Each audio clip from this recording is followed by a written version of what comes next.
Hello, friends. Come on in. Today we're talking about the Celeste Riva Hernandez case and David, also known as D4vd.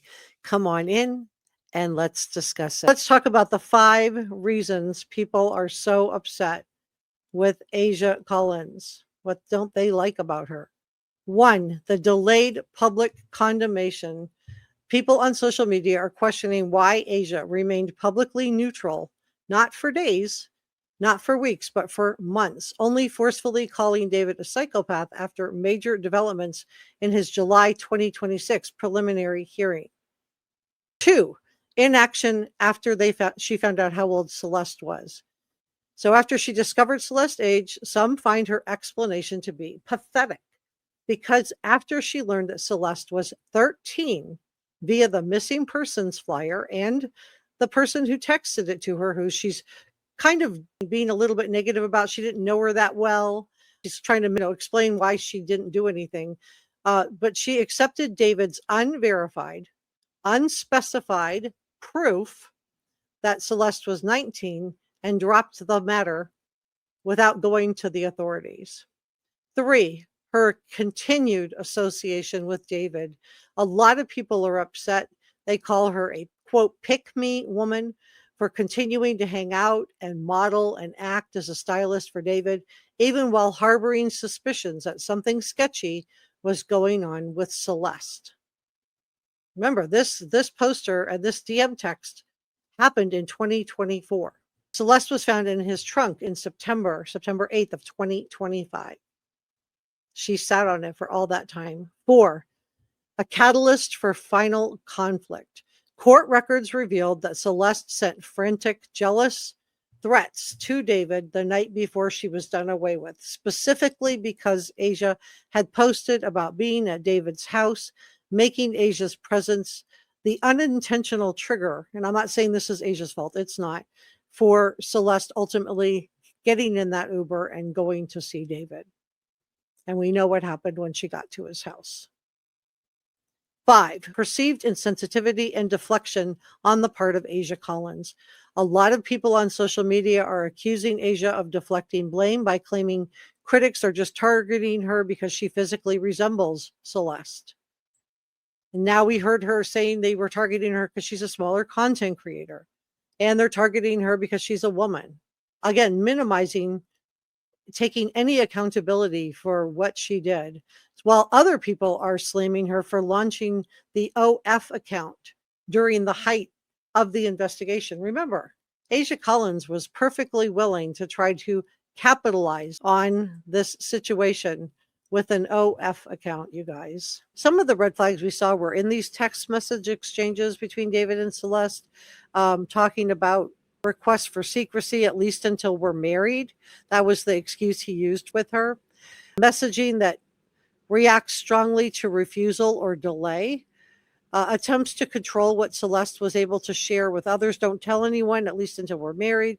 Threats and implications about consequences if she didn't do what David wanted. And I believe that he was able to lock Celeste into him exclusively, and this is evidenced by some of the posts he put on Reddit where he talked about the Hello Kitty girl, covered up her face. I just wonder how this would have made Celeste feel. But even here, save your tears, 7 years. I know life is complicated. And I think that was promises to her that he was going to marry her. And of course, the Shhh tattoo was a secrecy pact, in my opinion. So I think David played a lot of games with her, testing her obedience, small requests that would have violated Celeste's boundaries, prove that you trust me, delete this, don't tell anyone, to see how far Celeste might go. And then the ownership, which was tattooing her name. Remember, in California, you can't get a tattoo without your parents' consent. So I think that David's actions, is evidenced by their text messages, would have served multiple functions for him. I think that he would have been able to do a blame reversal. Instead of I initiated and I pressured Celeste into doing this, he flipped it around and said, you chose it. I only essayed you because you begged me to. You wanted me to do that. I think that there would have been consent confusion from this. Celeste would have thought that maybe she agreed and would have wanted to go along with what David was asking. And I think there would have been genuine shame on Celeste's part. And I think that that shame would have worked really well for David if he can convince her that him essaying her was her idea, then she would feel guilty or at fault, which would increase her dependence on him and make her less likely to speak up about what was happening to her. And then control through psychological ownership by tattooing his name on her ring finger, putting a ring on the finger of a 13-year-old, by declaring that she started it. He was able to frame Celeste as the gatekeeper of what happened next. He was able to make Celeste responsible for what he was doing to her. And if she refused later or tried to say it hurt or tried to say she didn't want to do this, he would claim that she was backtracking or that she was breaking her promises to him. So coercion doesn't always have to come with explicit threats. The pressure can be embedded in the setup, the secrecy, the romance, the destiny talk, the isolation, and the emotional manipulation. And this is what we see in these text messages between David and Celeste.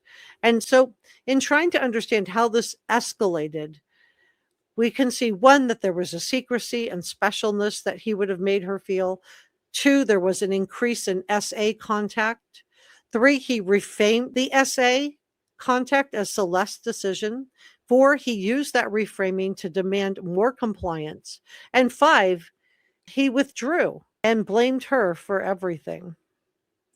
Let me know what you think about all of this in the comment section below. Thank you so much for coming by to spend a little bit of time with me. If you haven't already, hit that subscribe button. It's free and it helps me out a lot. Drop me a comment in the comment section below. I can't wait to hear what you think about all of this. See you next time. Bye.